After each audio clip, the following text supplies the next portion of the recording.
Pittsburgh Steelers take on the Seattle Seahawks in Aaron Rodgers' Acrisure Stadium debut as the quarterback of the Pittsburgh Steelers in the Steelers home opener this year here in Week 2. Welcome into Steelers Talk. I'm your host, Jack Sperry. Today we're going to be going over our in-depth Steelers preview for Week 2 versus the Seattle Seahawks. And of course, we're going to be going live for this game on Sunday afternoon. It'll be going live an hour and a half before the game begins at 11:30 a.m. Eastern Time. We're going to have extensive pregame coverage, followed by live play-by-play, and then, of course, followed by our extensive post-game coverage as well. So if you guys want to come hang out with us, it all starts at 11:30 a.m. Eastern Time. And make sure you guys click that subscribe button because we do in-depth previews just like today's video for every single Steelers game this year. We also go live for every single Steelers games, and we have the largest Steelers watch parties anywhere on YouTube. And then, of course, we have our extensive post-game coverage and our post-game reaction videos that come out after every single Steelers game as well. So if you guys want pre, during, and post-game coverage for your Pittsburgh Steelers during the 2025 NFL season, this is the place where you get that. Click that subscribe button right now to join the Steelers Talk family. All right, so now this matchup here, man, the 0-1 Seattle Seahawks traveling to Pittsburgh to take on the Pittsburgh Steelers, who are currently 1-0. Seahawks trying to avoid 0-2, and the Steelers trying to start their season off with a 2-0 record with quarterback Aaron Rodgers under center. Now, of course, last week, the Steelers were able to get Rodgers his revenge versus his former team in the New York Jets. And this week, it is DK Metcalf's turn to get his. And you better believe Rodgers, everybody else on this Steelers offense, and, of course, on the defense, is going to want to deliver the goods here for Mr. DK Metcalf because, plain simply, guys, Seattle could have kept him. They could have paid him, and they decided, no, you're not good enough. We're going to trade you away for a second-round pick. So you better believe that DK Metcalf and his teammates are going to try and show the Seattle Seahawks organization that they made a mistake. Now, out this week for the Pittsburgh Steelers on the injury front, Derek Harmon, the rookie defensive tackle, still dealing with that knee injury, will not play in this game. Same thing with Deshaun Elliott, who is now dealing with a knee injury. Then you got Malik Harrison, who is also dealing with a knee. These three players will be out this Sunday. And then some injuries to watch, a pair of injuries to watch for the Steelers. Nick Herbig and Joey Porter Jr. both dealing with hamstring injuries. Mike Tomlin did say earlier in the week that it's very optimistic is the word that he used, that they will play on Sunday. And then Nick Emmanwori, the rookie safety out of South Carolina for Seattle, is dealing with an ankle issue. He suffered that injury last week versus the 49ers. We'll see if he is able to go. And then Uchenna Nwosu, their starting Sam linebacker edge rusher, is dealing with a knee issue. Did not play last week. We'll keep you updated on his status as we get closer to game day. But now we shift our focus here to Mike Macdonald, the second-year head coach for the Seattle Seahawks, and his staff and what kind of schemes they run on each side of the ball. Macdonald is 10-8 as a head coach in the National Football League, 0-1 to start this year. But then you got Clint Kubiak, who runs a new school Shanahan offense. Of course, he comes from San Francisco, went to New Orleans last year, had a fast start before they had a bunch of injuries and completely collapsed. And then defensively, of course, you know, the namesake of the Macdonald 4-3 under, the Ravens' new wave. There's a bunch of different ways to describe this new school Mike Macdonald style of defense. And, of course, Macdonald himself calls the plays here in Seattle. They've run a lot of quarters. They run a lot of two high safety coverages. They run a lot of rotating coverages.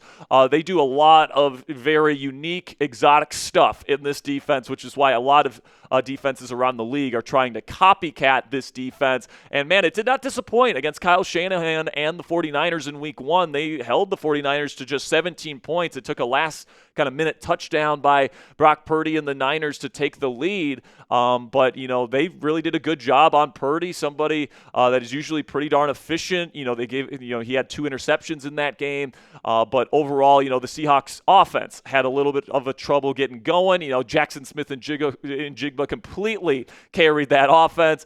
Sam Darnold looked okay, but certainly not terrific. And the run game had a tough time getting going as well behind Seattle's offensive line. But you guys can take a look here at the Seahawks offensive roster. You guys can see here that Sam Darnold is their starting quarterback coming over from the Minnesota Vikings from last year. Their offensive line includes Charles Cross and Gray Zabel, 2 former first-round picks. Zabel's this year's first-round draft pick for them. You know, very solid left side of their offensive line, but then kind of once you shift right, there's more question marks, right? Olu Oluatimi is their center. Then you got Christian Haynes, who's very unproven at right guard, and then Abraham Lucas just got a pretty big contract extension, but he got pushed back by Nick Bosa. That led to the big fumble that ended the game against the 49ers last week. But then in the skill position, positions here, you got Jaxson Smith-Njigba and Cooper Kupp as the top 2 wide receivers. You also see rookie Torrey Horton get in there at times as well in this offense. But then you got Kenneth Walker and you got Zach Charbonnet as the running back duo. You will see both of them in this football game. And then rookie tight end. Second week in a row, the Steelers are facing a rookie tight end starter here. This week it's Elijah Arroyo out of Miami. Then on defense, you're going to see this front here, guys. You got DeMarcus Lawrence, who is their Leo, which is like a true defensive end type. He's been playing that Leo in this 4-3 under type of scheme. In Dan Quinn's defense there in Dallas for many seasons, he's a perfect fit for that role. He was a big free agent signing for them. And then Jaron Reed is their 3-tech, a very underrated player. They got Byron Murphy, high draft pick as their nose tackle, very disruptive player. Then you got Leonard Williams, who had a really good week 1 versus the Niners at 5-tech. And then Uchenna Nwosu is supposed to be their starting Sam linebacker, but he's currently dealing with an injury. If he can't go, expect to see Boye Mafe as the starting Sam linebacker, and honestly expect him to rotate in no matter what. He's somebody that is very much their 3rd rotational pass rusher, and you're going to see him quite a bit on Sunday, whether Nwosu plays or not. Then the off-ball linebackers, Ernest Jones, a very underrated off-ball backer in my opinion, great fit inside this scheme, and then Tyrese Knight, younger player, very athletic, very high upside player for that unit here. Going to be interesting to see how that dynamic plays out in this football game this early into the season. But then you get into the secondary. Devon Witherspoon, awesome player, has been since his rookie season. Maybe not the best matchup for a bigger wide receiver 1 like DK Metcalf, which is why I think Reek Woolen, their number 2 corner, who's got longer arms, is bigger, can handle the physicality of DK Metcalf a little bit more, is probably going to be on DK in this game. So if you're expecting like Calvin Austin to have a big game here in week 2, I would say Devon Witherspoon's probably going to take him away for most of this football game. But when they go to their nickel looks, which is quite often, Witherspoon plays in the slot, one of the better slot corners in the National Football League. At safety, they got a good pair of corners here that fit their scheme really well, and Julian Love and Kobe Bryant. And then Josh Jobe is that number 3 corner that goes on the outside in their nickel looks. And then something to keep in mind here is that if Nick Emmanwori plays, he will be the quote-unquote bandit safety in this defense. If you're looking for examples of a bandit safety, look at Kyle Hamilton, look at Jeremy Chin, Cam Chancellor back in the day with the Legion of Boom when Dan Quinn was still there, J-Ron Curse, those kind of players that are Josh Metellus with Brian Flores' group there in Minnesota, like these kind of bigger type of almost linebacker safety hybrid players that kind of roam in the middle of the defense. They can go and they really make the disguises that Mike McDonald and this type of defense really likes to run go. So if he can't play, that will be pretty significant for this Seattle Seahawks defense. He's really going to be a big part of that defense for many years to come, and that's why they drafted him so early this year. So still to come here on the Steelers Talk Week 2 preview. I got my keys to victory versus the Seattle Seahawks this week, my scouting report on quarterback Sam Darnold, and then we got our Week 2 score prediction. Do I think the Steelers are going to win their home opener? I guess you're going to have to find out at the end of today's show. But before we get into the rest of this week's preview, I want to let you guys know about our sponsor on today's video, which is Ethos. And guys, the summer before I started here at Chat Sports, I unfortunately lost my late grandfather. And as you tend to do when you lose a loved one, you begin to think about your own mortality and what would happen to the people dependent on you if something were to happen.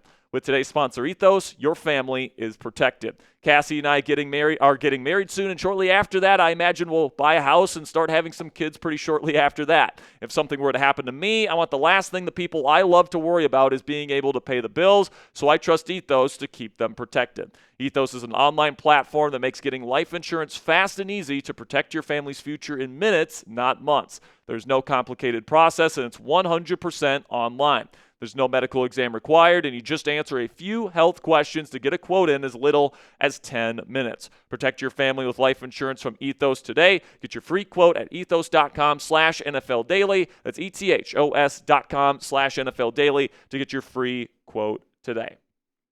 All right, so now my keys to victory. First thing, you got to get in their face on defense. And what I mean by that is press play close to the line of scrimmage, and, play very aggressively closer to the line of scrimmage. Do not give an inch, all right? And the reason why I'm comfortable playing this way if I'm the Steelers this week is because I'm not afraid of anybody on the the Seahawks wide receiver core to beat me deep, all right? Jaxson Smith-Njigba, really talented player, but he's not a vertical threat. Same thing goes for Kupp, who honestly looked really slow on tape in week 1 versus the 49ers. He might be completely cooked at this point. Torrey Horton, not a speedster. He's more of a 50-50 threat down there, but there's nobody that's really going to take the top off the defense. So why have a top on the defense then? Go out, be aggressive, go get the ball carrier, go get them when they want to go do these early down wide receiver screens and all this bullshit. All right, just go out there, play aggressively. This defense has the talent to hold up on the back end. When it comes to Sam Darnold, you got to get after him, all right? It's very well known that Darnold will crumble if you put pressure on him.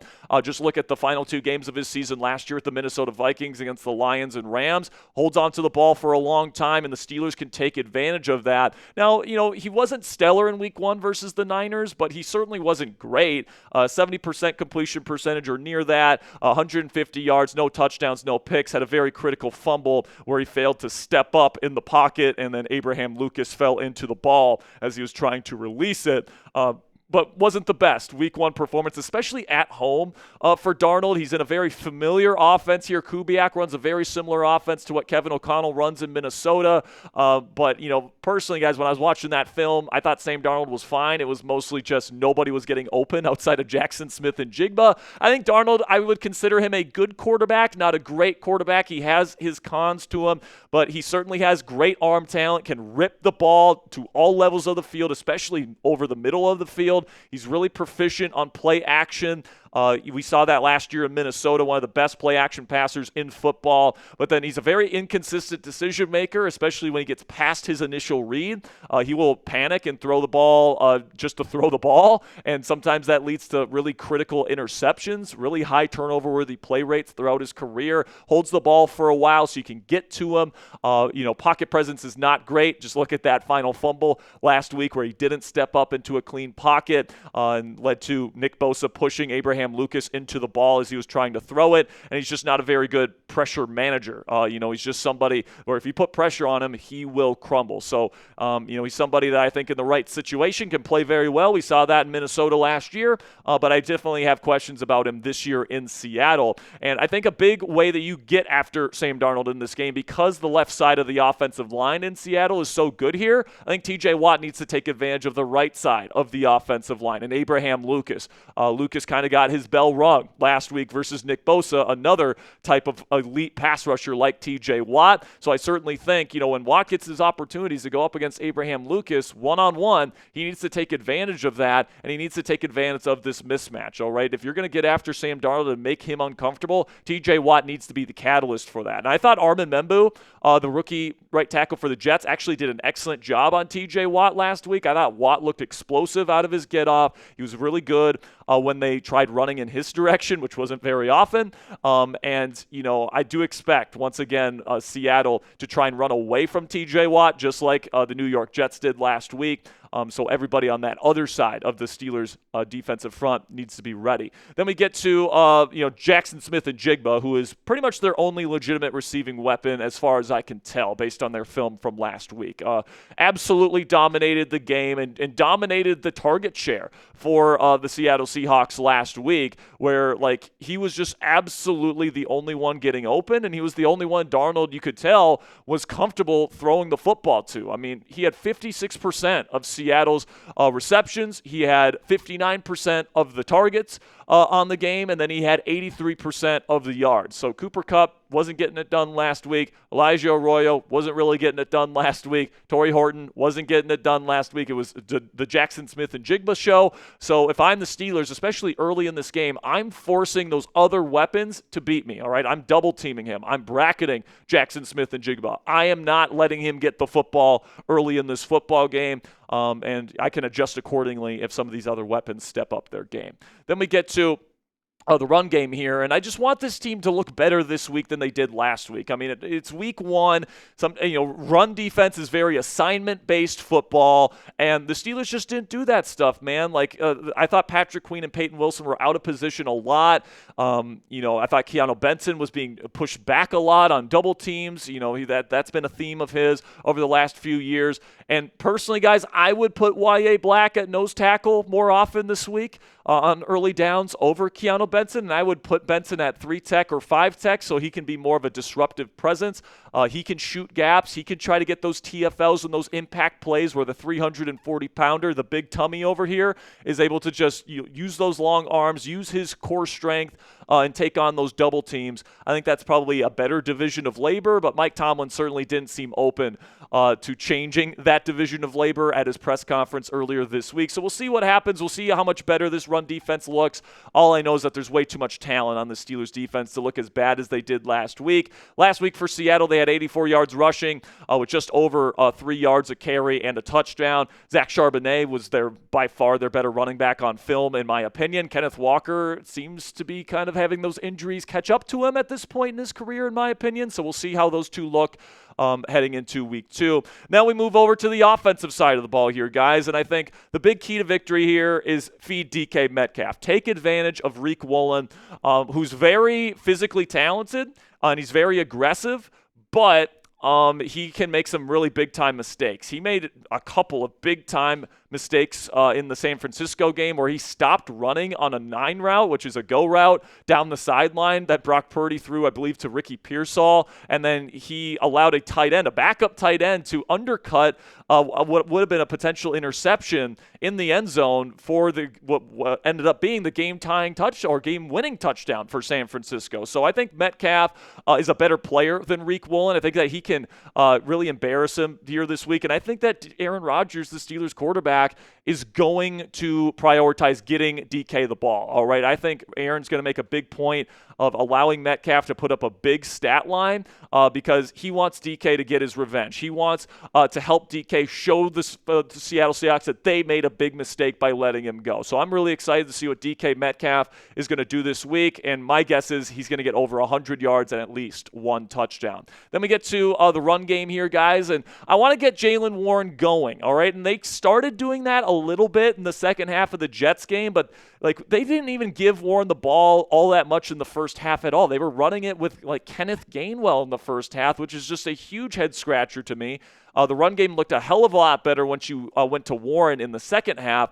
But what people need to know about the dynamic of that Week 1 game, guys, and why the Steelers' run game didn't look that great and why the Steelers really prioritized passing the football is because Aaron Glenn, the defensive quote-unquote mastermind for the New York Jets, runs one of the most aggressive run defenses in the National Football League. He tells their second-level defenders to really play the run, get close to the line of scrimmage, play aggressively, and that leaves them vulnerable to play action. This is why Aaron Rodgers was able to have 3 touchdown passes on play-action passes in that Week 1 game, all right? So really good job by Arthur Smith identifying the tendencies of Aaron Glenn, the aggressive tendencies of his defensive scheme, and exploiting that. But when you play an aggressive run defense like that, you're not going to have a very good day running the football if they're as gap sound as the Jets were. So to their credit, they did a good job. But I think this week against a little bit of a squishier, too high kind of safety shell type of defense